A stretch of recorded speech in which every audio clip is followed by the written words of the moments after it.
Jocko, Echo, what are your guilty pleasures other than donuts?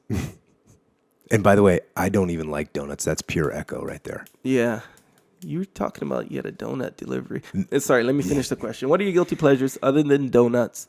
Jocko, what do you do when you momentarily give in to a vice or something that you know is bad for you mentally or physically? I like the fact that the people that are asking, this is actually two questions in one. Mm-hmm. I appreciate the fact that this person says, Jocko, what do you do when you momentarily give into a vice? I appreciate that, as if I'm this person that could only for a fraction of a moment give into any form of vice, because I am not a human. Yeah. So I appreciate that. You want to hear the part I appreciate about this two-part question? The first part asks both of us, specifically Jocko and Echo, what are your guilty pleasures? The second part asks Jocko, overtly excluding my name. So Jocko, what do you do when you momentarily give into a vice or something that you, and the way I see this is that you do something about it if you momentarily give in. Me, if I momentarily give in, like, no one wants to hear my advice because it probably doesn't work. Oh, because I thought you were going to say because it's just game over at that point. It is game over. That's what I mean.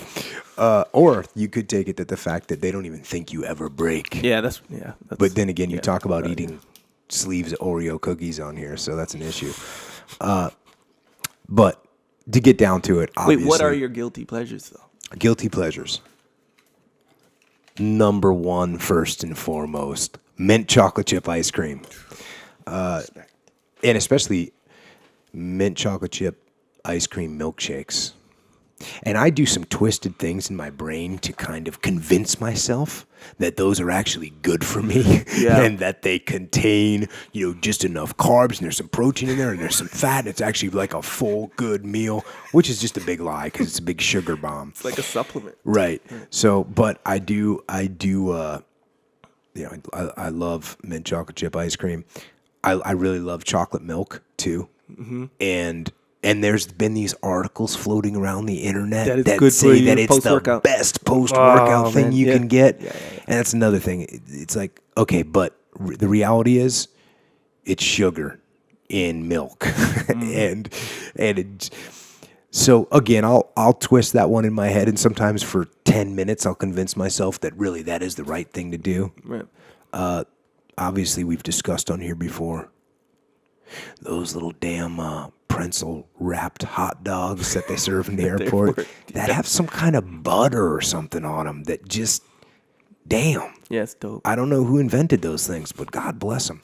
And then, the normal crap foods, the potato chips, the french fries, the whatever, the junk. Okay? So am I immune to the genetic evolutions that human beings have been through that make us desire sugary foods and the endorphins going off and firing your head? No, I'm not immune to those things.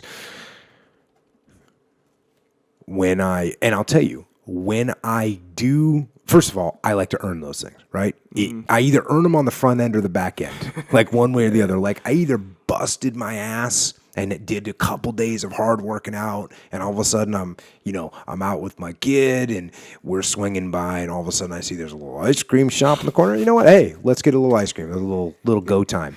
And one thing when I do it, I don't like have guilt. Yeah. When I'm sitting there, I'm not going, oh my God, I can't believe I'm doing this. Yeah. No, I say, man, this is awesome. This ice cream milkshake tastes great. That's great. But later on, either that night or the next day, I earn that thing. Mm-hmm. Put a little punishment in place, a little punitive reprimand for slack behavior. Mm-hmm. And I'll tell you the thing you got to be careful of is that it is a slippery slope. Mm-hmm. And as you mentioned, like one potato chip can lead to 20, and it does lead to 20. And even that is like, okay, understand we had a derailment, right? Mm-hmm. But don't let one day of bad food lead to another day of bad food and no working out. That's what happens. That's what makes you slide off the rails. And actually, I mean, there's like Tim Ferriss, he's got that thing where he does, it's something like 6 days in a row of eating super clean. And then on the seventh day, you actually, it's not just cheat day. You have to like just get after it because your body has to get the shock of carbs and all this stuff. Yeah. There's another big lie. Like you can twist your day and all of a sudden be like, well, Tim Ferriss did say that I'm going to. But you do have to be careful of the slippery slope that, for me, that's what I think happens. I don't believe in the stuff that, you use up your willpower throughout the day and you use up your discipline.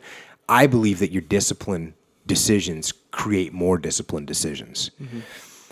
Now, if I do just have a disaster of a day, or if I have, let's say for whatever reason, I have a 2-day just gluttonous train wreck binge where I just, for whatever, I lose the bubble, and there's could be any number of things that could cause that. Maybe, it's like multiple, I don't know, bad situation with travel, then with an event, then with something. Then I come home and it's a birthday party, and the only thing to eat is pizza. And I'm like, you know what? And it's just done, right? Yep. Is it better to hold the line? Yeah, it is. Mm-hmm. But if I do have one of those situations, then I'll usually react to that. I'll earn it later. If I go on just a terrible food thing, I'll do some kind of a fast. I'll do like a 24-hour fast, maybe even a 48-hour fast. I haven't done a 72-hour, but I'm gearing up to do a 72-hour. What do you just drink water? Yeah, just drink water. Dang. Just drink water. I did the 48-hour, and it was actually nothing. It was like no problem, no factor. I did everything normal, squatted, went surfing, did jiu-jitsu. There was like some guys on the mat, and I was talking to Big Eric, Big Eric. Mm-hmm. And I was like, hey, I got to tell you something when we got done training. This is on the second day of doing it. And so we trained a bunch and, it was no factor. And he's like, what were you going to tell me? And I said, I haven't eaten for 48 hours. And I said, I'm just trying this out. And I feel completely normal. Yeah. So that's one of the things I'll do to recover. And then I'll just do some kind of, psycho kind of hardcore workout. A body in motion tends to stay in motion, and a body at rest tends to stay in rest. Don't let the momentum start going the wrong way. You know what I mean? Get that body back in motion. Get back on track. Snap yourself back into the discipline. Yeah. Crush some workouts. Get after it. And get on that path. The path of discipline and strength, and stay there. You mentioned the giving into the brain that you are evolved to have or whatever, and that's like seeking out sugar and fat and, Fat's not bad. Right, but that's what you're evolved to want, and it's for a reason. So, put simply, back when you were a caveman, you didn't know when the next meal was coming from. Yep. So, if you get that honey or that sugar, that big calorie meal, eat as much as you can. So your brain's still like that. So a good tactic, and I use this, and it crazily it worked. It worked for drinking. I mentioned this to you before, where you just understand that your brain is in a way playing a trick on you, and if you give in, literally, by this model, you just fell for a trick, and so now you know that, right? So you're falling for a trick that is played on you by your own brain because it thinks you're still a caveman. So you see these donuts or cake or, I don't know, pizza, something delicious and fatty. You mean what you had for dinner tonight? Yeah. You see my dinner, and your brain is... Hey, this is one of those situations, though. It's your daughter's birthday party, right? You got the family over. What are you going to do? Put them all on a paleo diet for the evening? Well, no, you're going to get them some pizza and ice cream, and it's all good, and it's a little bit of cake for Echo Charles. Technically, that was lunch, and then I had a salad for dinner. Okay, good job. Technically. Good job. See, you disciplined yourself. In the spirit of accuracy. Back on the track. Yeah, I like that. But so if you understand that you just fell for a trick right there. So now going forward, where, okay, if I have these cravings or, that donut looks delicious in whatever way, you're about to actively and consciously fall for a trick right now. Yep. There's no scarcity of food right now. There's an abundance of food.